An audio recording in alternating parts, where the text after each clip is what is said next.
नमस्कार विद्यार्थी मित्रमैत्रिणींनो, मी वजे मॅडम। आज आपण काय करूयात, 9वी CBSE चं जे पुस्तक आहे त्याच्यामध्ये जो लेसन आहे पॉलिनॉमियल्स, त्याच्यामधलं how to find out zero of the polynomial हा भाग आज आपण शिकूयात। तर याच्यापूर्वी मी तुम्हाला सांगितलेलं आहे की what is mean by zero of the polynomial. तर परत एकदा मी सांगते की समजा मी इथे पॉलिनॉमियल लिहिलेला आहे px is equal to 2x plus 1।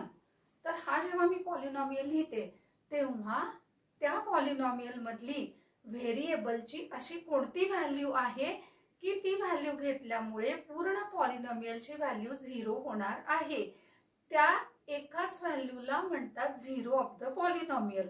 मग ही व्हॅल्यू काहीही असू शकते, म्हणजे काय, ती झिरो सुद्धा असू शकते, म्हणजे zero may be the zero of the polynomial. पण बऱ्याच वेळेला विद्यार्थ्यांना असं वाटतं की झिरो ऑफ द पॉलिनॉमियल म्हणजे x ची व्हॅल्यू झिरो, तर ते तसं नाही। x ची कोणतीही व्हॅल्यू मग त्याच्यामध्ये झिरो सुद्धा येतो, हे आपण मागच्या व्हिडिओमध्ये बघितलेलं आहे।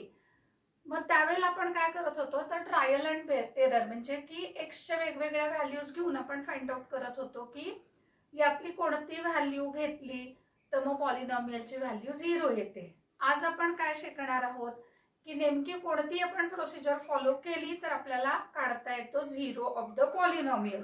मी परत एकदा सांगते आहे की झिरो ऑफ द पॉलिनॉमियल म्हणजे व्हेरिएबलची अशी कोणतीही व्हॅल्यू की ज्याच्यामुळे पूर्ण व्हेरिएबलची व्हॅल्यू झिरो होते। मग आता समजा मी इथे लिहिलेलं आहे px is equal to 2x plus 1।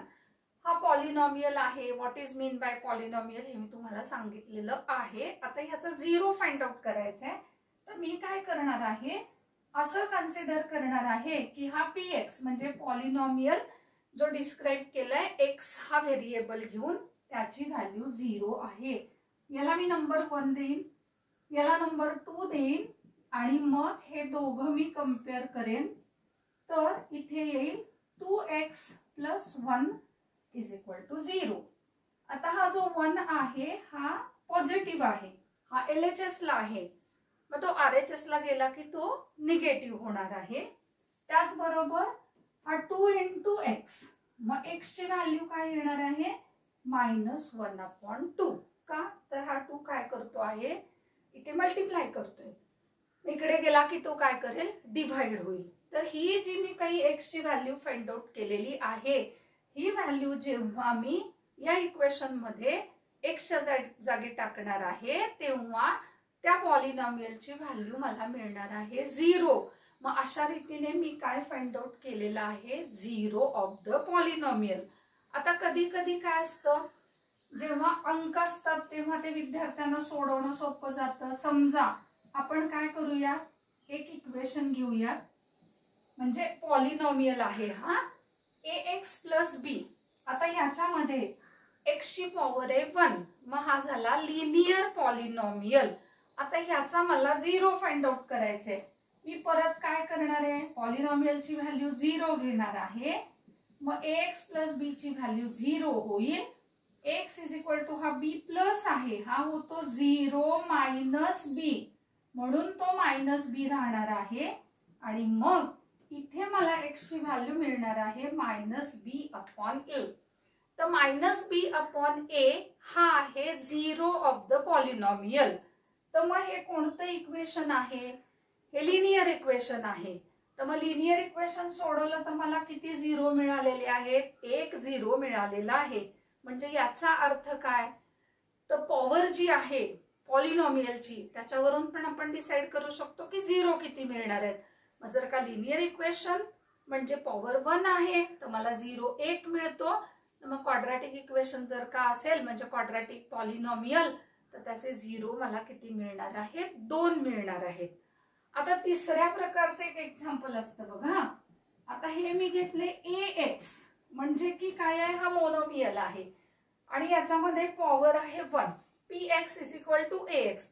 हा a काय आहे, तर हा एक कोइफिशियंट आहे, म्हणजे हा कोणताही नंबर असू शकतो, पण क्वेश्चन सोडवायची पद्धत तीच राहणार आहे। परत हा मी 0 बरोबर कंपेअर करते, हा ax इज इक्वल टू 0 म्हणजे a into x is equal to 0। Zero of the polynomial काढायचा म्हणजे मला x ची व्हॅल्यू काढायची आहे. मग x इज इक्वल टू काय आला 0/a. तर मग x ची व्हॅल्यू इथे काय मिळणार आहे मला 0. तर या प्रकारे आपण काढलाय. इथे आपण काढलाय 0, इथे पण आपण काढलाय 0 ऑफ द पॉलिनॉमियल. तर तुमच्या लक्षात आलं असेल की 0 ऑफ द पॉलिनॉमियल काढायचा म्हणजे दिलेला पॉलिनॉमियल हा 0 बरोबर कंपेअर करायचा. तर विद्यार्थी मित्रमैत्रिणींनो, तुमच्या पाठ्यपुस्तकामध्ये म्हणजे NCERTच्या बुकमध्ये जो एक्सरसाइज 2.2 आहे त्याच्यामध्ये 0 ऑफ द पॉलिनॉमियलचा जो क्वेश्चन आहे तो तुम्ही या प्रकारे सोडवू शकता. आणि तुम्हाला जर का हा व्हिडिओ आवडला तर जरूर लाईक करा, शेअर करा आणि माझा चॅनल सबस्क्राईब करा. Thank you very much.